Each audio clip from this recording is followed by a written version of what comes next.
اعوذ باللہ من الشیطان الرجیم بسم اللہ الرحمن الرحیم وبہ نستعین واللہ خیر الناصرین۔ السلام علیکم ورحمۃ اللہ وبرکاتہ۔ آج جو ہمارا موضوع ہے، اس کو موضوع ہمارا یہ چل رہا تھا کہ والدین کے لیے اسلام نے حلال اور حرام غذا کے بارے میں کیا فرمایا،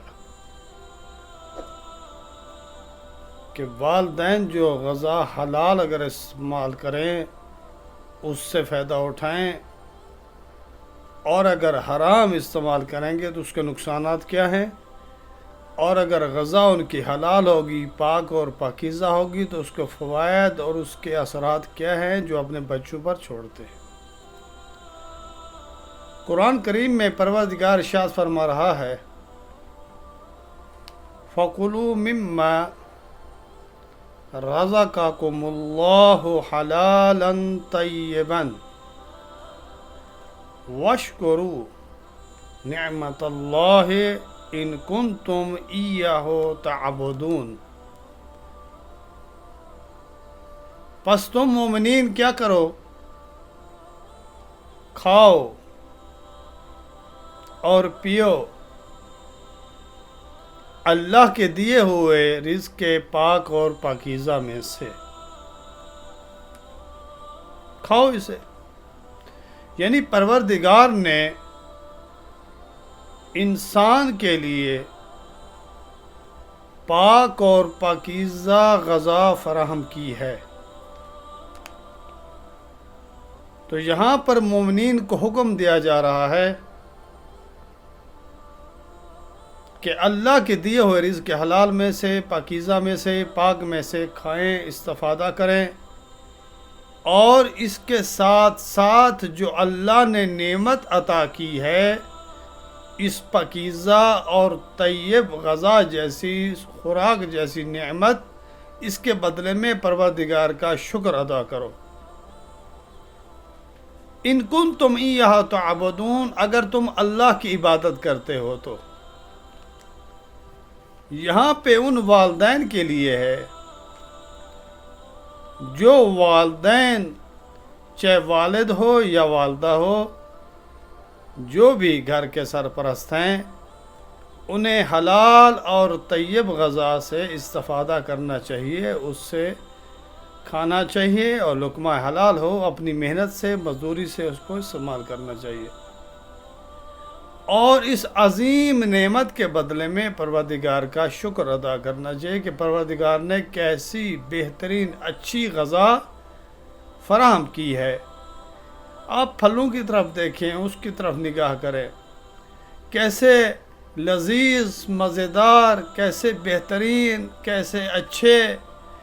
پھل قرار دیے ہیں پروردگار نے آپ کے لیے، تاکہ آپ اس سے استفادہ کریں، اس سے کھائیں، بہرے مند ہوں، اپنے شکم کو اس سے پر کریں، اپنی بھوک کو ختم کریں رزق حلال اور طیب میں سے۔ اگر تم اللہ کی عبادت کرتے ہو تو دیکھیں،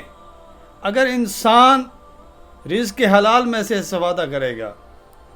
اور رزق حلال کھائے گا تو اس سے اللہ کی بارگاہ میں عبادت کرنے میں لطف آئے گا، اور وہ خشوع و خضوع کے ساتھ پروردگار کی بارگاہ میں حاضر ہو کر پروردگار کی عبادت کرے گا،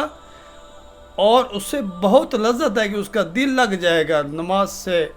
دعا سے، پروردگار کی بارگاہ میں دعا مانگنے سے، پروردگار کی بارگاہ میں اس کی نعمت کا شکر ادا کرنے میں۔ اسی طرح روحانی لحاظ سے، جسمانی لحاظ سے، معنوی لحاظ سے وہ مطمئن ہوگا۔ جب وہ مطمئن ہوگا اور پروردگار کے حضور عبادت کرے گا، بارگاہ الہی میں آئے گا، تو پروردگار اسے جسمانی لحاظ سے، روحانی لحاظ سے، ہر لحاظ سے محفوظ رکھے گا، اور ہر آفات سے محفوظ رکھے گا۔ اور اسی طرح سے جو اس کی آنے والی اولاد ہے، یا جو اس کی نسل ہوگی، اس کے اوپر بھی کافی تاثیرات ہوں گے، کافی اثرات ہوں گے جو مرتب ہوں گے۔ تو پروردگار نے جو اس غذائے حلال کے بارے میں، طیب کے بارے میں، پاکیزہ کے بارے میں ارشاد فرمایا ہے، ہم دیکھتے ہیں زندگی نامہ حضرت رسول خدا صلی اللہ علیہ وآلہ وسلم کا کہ انہوں نے 40 دن عبادت کرتے رہے اور 40 دن بہشت کے کھانے آتے رہے اور رسول خدا اسی سے تناول فرماتے رہے، اور 40 دن بعد یعنی ان 40 دن کے دوران رسول خدا صلی اللہ علیہ وسلم نے کون سے عمل انجام دیے؟ سب سے پہلے اللہ کی عبادت، اللہ کی بارگاہ میں دعا کرنا، دعا فرماتے رہے، دعا کرتے رہے، بارگاہ پروردگار میں عبادت کرتے رہے اور اللہ کی دی ہوئی نعمت کا شکر ادا کرتے رہے، قرآن کریم کی تلاوت فرماتے رہے، یعنی اللہ کے حضور ہی رسول خدا صلی اللہ علیہ وسلم 40 دن رہے اور بارگاہ الہی میں دعائیں مانگتے رہے، اور 40 دن کے بعد یعنی اس 40 دن کے دوران پاک اور پاکیزہ غذائے بہشتی فراہم ہوتی رہی اور پروردگار کے رسول خاتم النبیین رحمت للعالمین اسے تناول فرماتے رہے، اور ان سے 40 دن کے بعد حضرت فاطمہ زہرا سلام اللہ علیہا کا نور بطن حضرت خدیجہ سلام اللہ علیہا میں منتقل ہوا، تو اسی پاکیزہ طاہر اور پاکیزہ طیب اور طاہر غذا کا تاثیر کیا ہوئی کہ حضرت فاطمہ زہرا سلام اللہ علیہ جیسی نعمت اور رحمت عطا کی پروردگار نے رحمت للعالمین کو، رسول خدا صلی اللہ علیہ وسلم کو، کہ جو 11 ائمہ کی والدہ ہوئی ان کے ہی بطن سے پروردگار نے ائمہ جیسی نعمت عطا کی اور سب کو معصوم قرار دیا، سب کو عصمت کا مالک قرار ٹھہرا دیا، پروردگار نے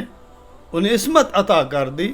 اس کا نتیجہ کس چیز کا نتیجہ تھا؟ یہی غذائے حلال، پاکیزہ، پاک اور پاکیزہ اور بہشتی غذا کا، جو راز و نیاز پروردگار سے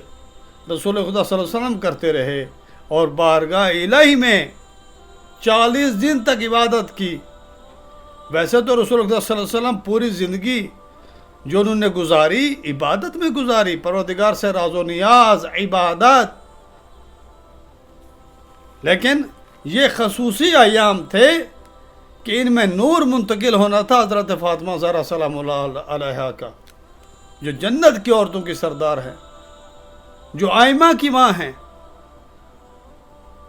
اور ایسی تربیت کی اولاد کی، ایسی تربیت کی جو عصمت کے مالک بنے، جنہیں پروردگار نے امام منصوب کیا اور انہیں عصمت عطا کر دی، پورے گھرانے کو۔ اس کے بعد رسول خدا صلی اللہ علیہ وسلم سے روایت ہے کہ رسول خدا صلی اللہ علیہ وآلہ وسلم نے فرمایا کہ جو بھی غذائے حرام کھاتا ہے اس سے سوادہ کرتا ہے اور لقمہ حرام کھاتا ہے تو اس کا ٹھکانہ جہنم میں ہوگا اور اس کی اولاد بدبخت اور بری ہوگی۔ لہذا ہمیں اگر پروردگار کی بارگاہ میں صالح اولاد، نیک اولاد اور پاکیزہ اولاد اور بحث خوش بختی والی اولاد اگر چاہیے تو ہمیں حرام سے دوری کرنی چاہیے اور حلال غذا سے بہرے مند ہونا چاہیے اور اپنے شکم کو اس غذائے حلال سے